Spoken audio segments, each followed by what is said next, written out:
Before the Startup October 2014, this essay is derived from a guest lecture in Sam Altman's startup class at Stanford. It's intended for college students, but much of it is applicable to potential founders at other ages.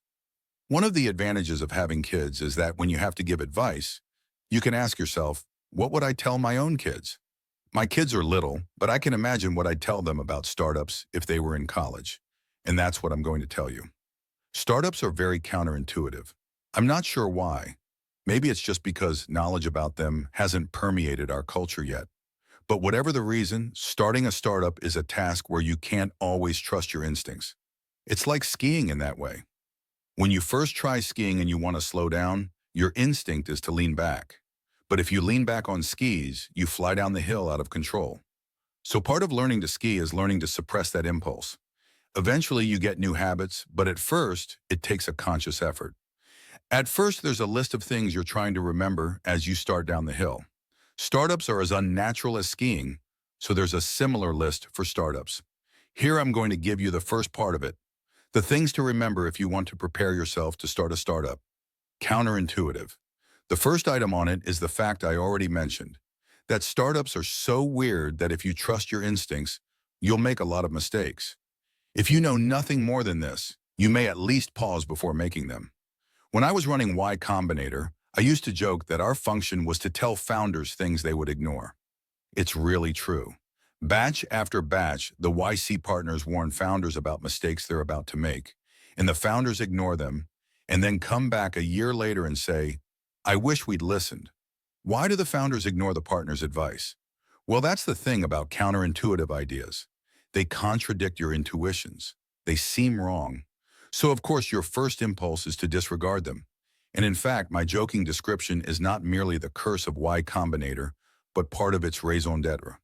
If founders' instincts already gave them the right answers, they wouldn't need us. You only need other people to give you advice that surprises you. That's why there are a lot of ski instructors and not many running instructors. You can, however, trust your instincts about people.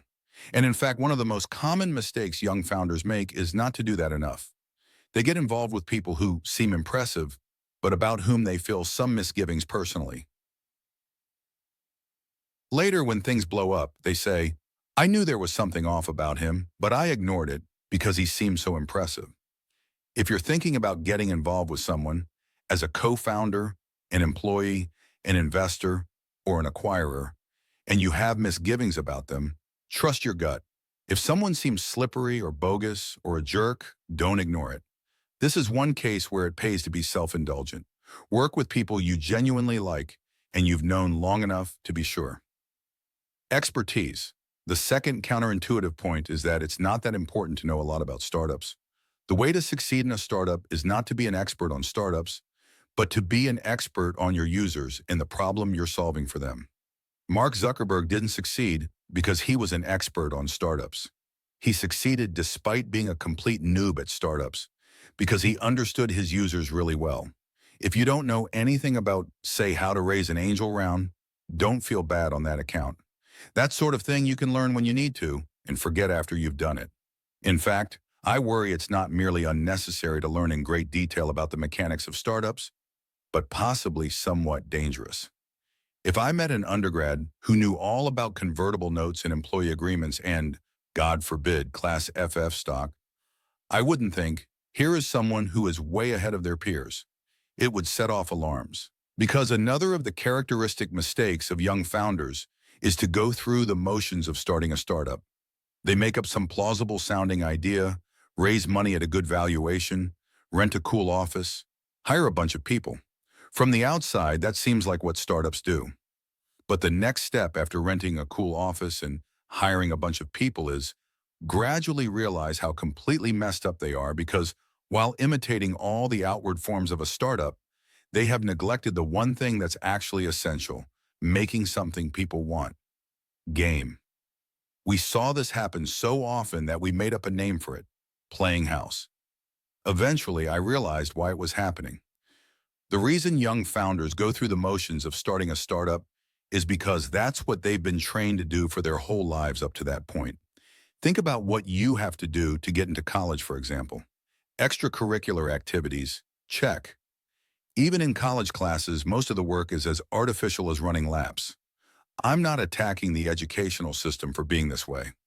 There will always be a certain amount of fakeness in the work you do when you're being taught something, and if you measure their performance, it's inevitable that people will exploit the difference to the point where much of what you're measuring is artifacts of the fakeness. I confess I did it myself in college.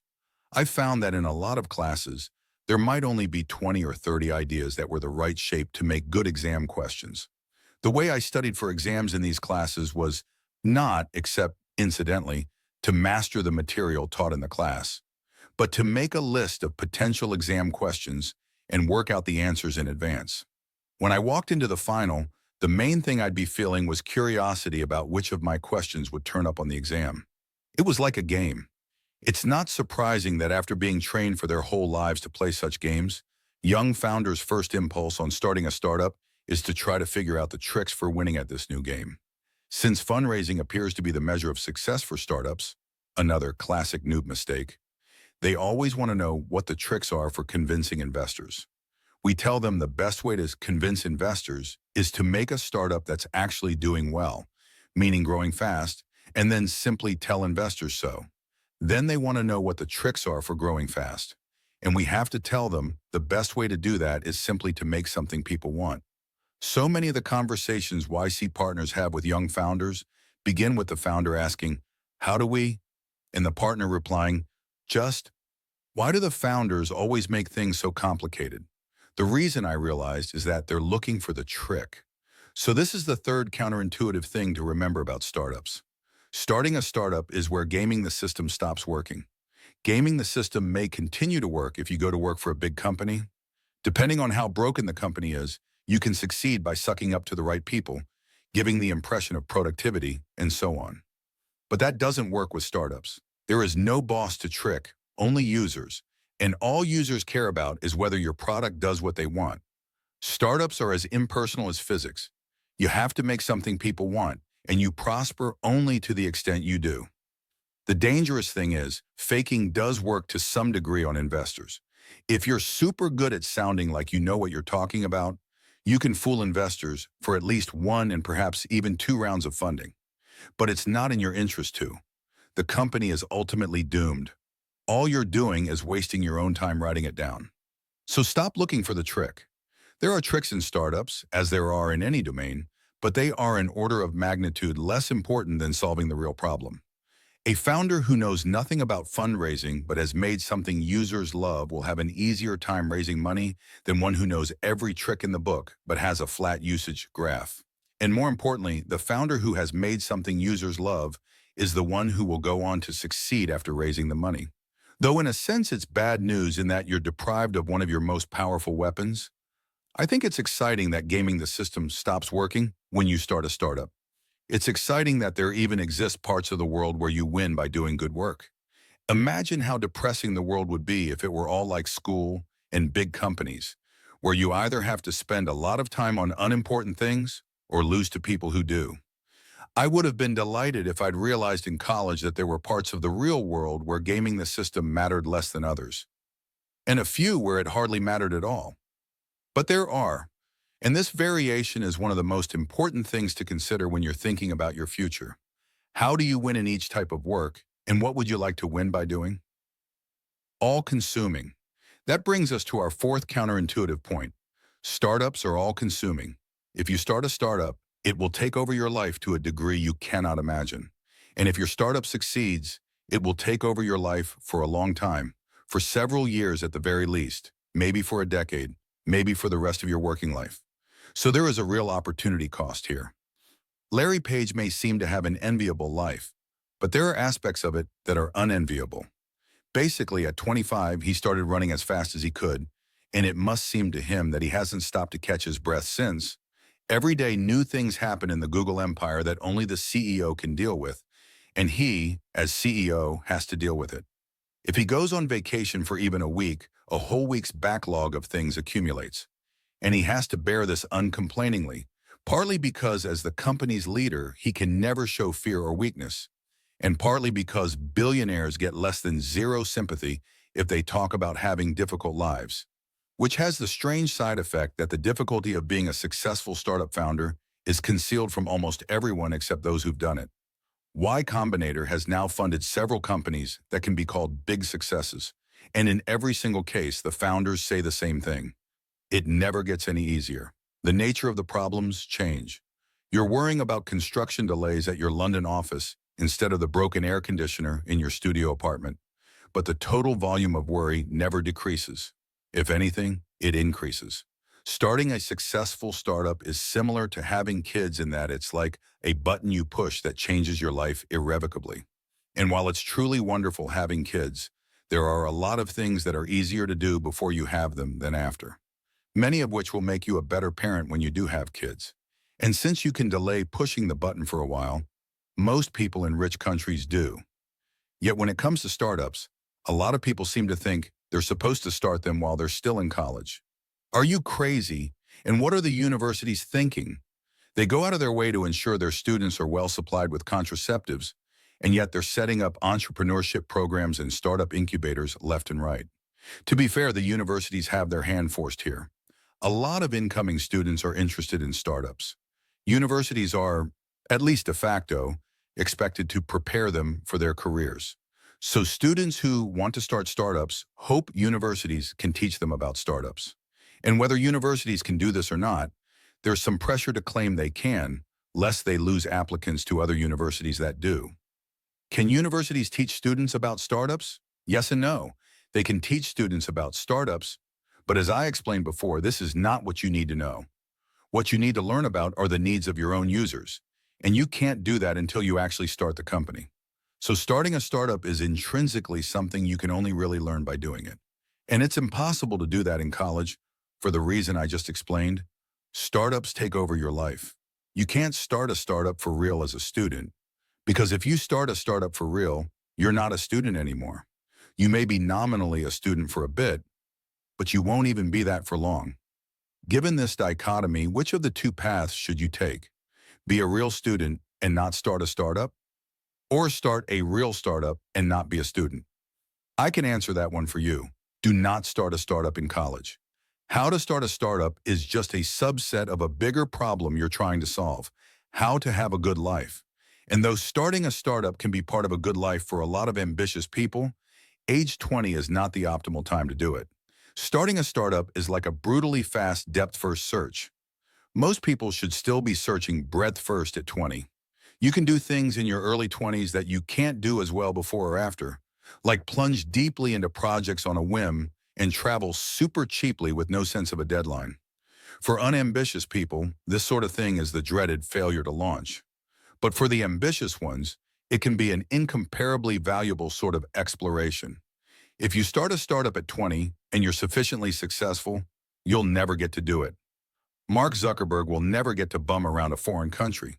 He can do other things most people can't, like charter jets to fly him to foreign countries. But success has taken a lot of the serendipity out of his life. Facebook is running him as much as he's running Facebook. And while it can be very cool to be in the grip of a project you consider your life's work, there are advantages to serendipity too, especially early in life. Among other things, it gives you more options to choose your life's work from.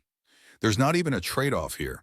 You're not sacrificing anything if you forgo starting a startup at 20, because you're more likely to succeed if you wait. In the unlikely case that you're 20 and one of your side projects takes off like Facebook did, you'll face a choice of running with it or not, and it may be reasonable to run with it. But the usual way startups take off is for the founders to make them take off, and it's gratuitously stupid to do that at 20. Should you do it at any age? I realize I've made startups sound pretty hard. If I haven't, let me try again. Starting a startup is really hard. What if it's too hard? How can you tell if you're up to this challenge? The answer is the fifth counterintuitive point. You can't tell.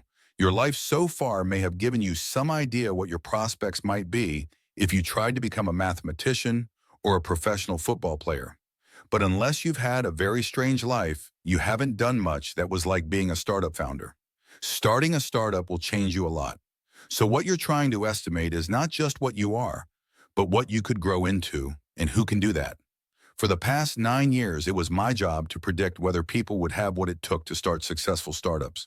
It was easy to tell how smart they were, and most people reading this will be over that threshold. The hard part was predicting how tough and ambitious they would become. There may be no one who has more experience at trying to predict that, so I can tell you how much an expert can know about it. And the answer is, not much. I learned to keep a completely open mind about which of the startups in each batch would turn out to be the stars. The founders sometimes think they know. Some arrive feeling sure they will ace Y Combinator just as they've aced every one of the few, artificial, easy tests they've faced in life so far. Others arrive wondering how they got in and hoping YC doesn't discover whatever mistake caused it to accept them. But there is little correlation between founders' initial attitudes and how well their companies do. I've read that the same is true in the military, that the swaggering recruits are no more likely to turn out to be really tough than the quiet ones. And probably for the same reason that the tests involved are so different from the ones in their previous lives. If you're absolutely terrified of starting a startup, you probably shouldn't do it. But if you're merely unsure whether you're up to it, the only way to find out is to try. Just not now. Ideas. So if you want to start a startup one day, what should you do in college? There are only two things you need initially, an idea and co-founders. And the MO for getting both is the same, which leads to our sixth and last counterintuitive point, that the way to get startup ideas is not to try to think of startup ideas. I've written a whole essay on this, so I won't repeat it all here, but the short version is that if you make a conscious effort to think of startup ideas, the ideas you come up with will not merely be bad, but bad and plausible sounding, meaning you'll waste a lot of time on them before realizing they're bad. The way to come up with good startup ideas is to take a step back. Instead of making a conscious effort to think of startup ideas, turn your mind into the type that startup ideas form in without any conscious effort. In fact, so unconsciously that you don't even realize at first that they're startup ideas. This is not only possible, it's how Apple, Yahoo, Google, and Facebook all got started. None of these companies were even meant to be companies at first. They were all just side projects. The best startups almost have to start as side projects because great ideas tend to be such outliers that your conscious mind would reject them as ideas for companies. Okay, so how do you turn your mind into the type that startup ideas form in unconsciously? 1. Learn a lot about things that matter. Then 2. Work on problems that interest you. 3. With people you like and respect. The third part, incidentally, is how you get co-founders at the same time as the idea. The first time I wrote that paragraph, instead of learn a lot about things that matter, I wrote become good at some technology. But that prescription, though sufficient, is too narrow. What was special about Brian Chesky and Joe Gebbia was not that they were experts in technology. They were good at design, and perhaps even more importantly, they were good at organizing groups and making projects happen. So you don't have to work on technology per se, so long as you work on problems demanding enough to stretch you. What kind of problems are those? That is very hard to answer in the general case. History is full of examples of young people who were working on important problems that no one else at the time thought were important, and in particular that their parents didn't think were important. On the other hand, history is even fuller of examples of parents who thought their kids were wasting their time and who were right. So how do you know when you're working on real stuff? I know how I know. Real problems are interesting, and I am self-indulgent in the sense that I always want to work on interesting things, even if no one else cares about them. In fact, especially if no one else cares about them. And find it very hard to make myself work on boring things, even if they're supposed to be important. My life is full of case after case where I worked on something just because it seemed interesting, and it turned out later to be useful in some worldly way. Y Combinator itself was something I only did because it seemed interesting. So I seem to have some sort of internal compass that helps me out. But I don't know what other people have in their heads. Maybe if I think more about this, I can come up with heuristics for recognizing genuinely interesting problems. But for the moment, the best I can offer is the hopelessly question-begging advice that if you have a taste for genuinely interesting problems, indulging it energetically is the best way to prepare yourself for a startup. And indeed, probably also the best way to live. But although I can't explain in the general case what counts as an interesting problem, I can tell you about a large subset of them, If you think of technology as something that's spreading like a sort of fractal stain, every moving point on the edge represents an interesting problem. So one guaranteed way to turn your mind into the type that has good startup ideas is to get yourself to the leading edge of some technology, to cause yourself, as Paul Buchheit put it, to live in the future. When you reach that point, ideas that will seem to other people uncannily prescient will seem obvious to you.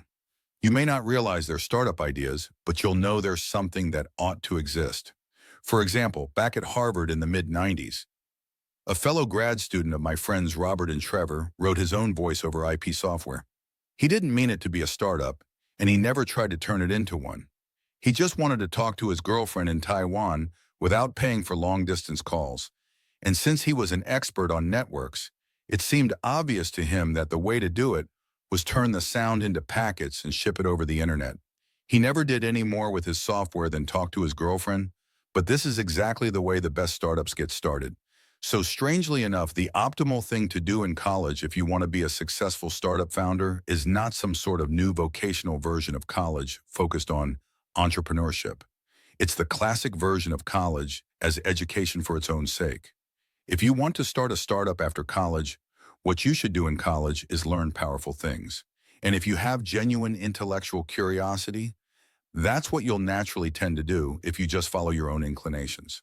The component of entrepreneurship that really matters is domain expertise. The way to become Larry Page was to become an expert on search. And the way to become an expert on search was to be driven by genuine curiosity, not some ulterior motive. At its best, starting a startup is merely an ulterior motive for curiosity. And you'll do it best if you introduce the ulterior motive toward the end of the process. So here is the ultimate advice for young would-be startup founders, boiled down to two words: just learn. Notes. Some founders listen more than others, and this tends to be a predictor of success. One of the things I remember about the Airbnbs during YC is how intently they listened. In fact, this is one of the reasons startups are possible. If big companies weren't plagued by internal inefficiencies, they'd be proportionately more effective, leaving less room for startups. In a startup, you have to spend a lot of time on unglamorous work, but this sort of work is merely unglamorous, not bogus. What should you do if your true calling is gaming the system? Management consulting. The company may not be incorporated, but if you start to get significant numbers of users, you've started it, whether you realize it yet or not.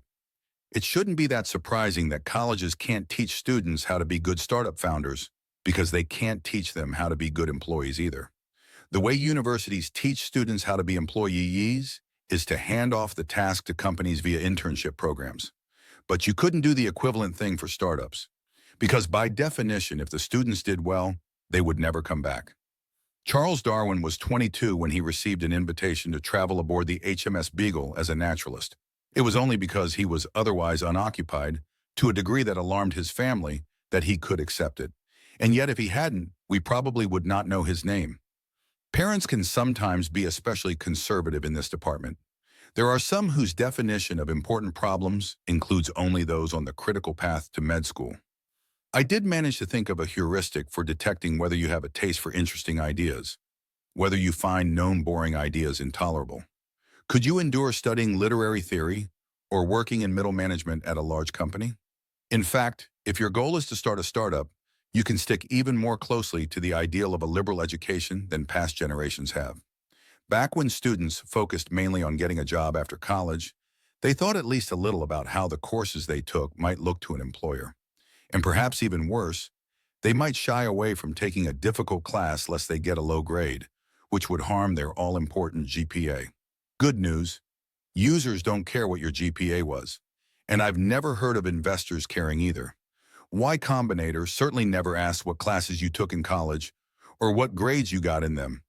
Thanks to Sam Altman, Paul Buchheit, John Collison, Patrick Collison, Jessica Livingston, Robert Morris, Jeff Ralston, and Fred Wilson for reading drafts of this.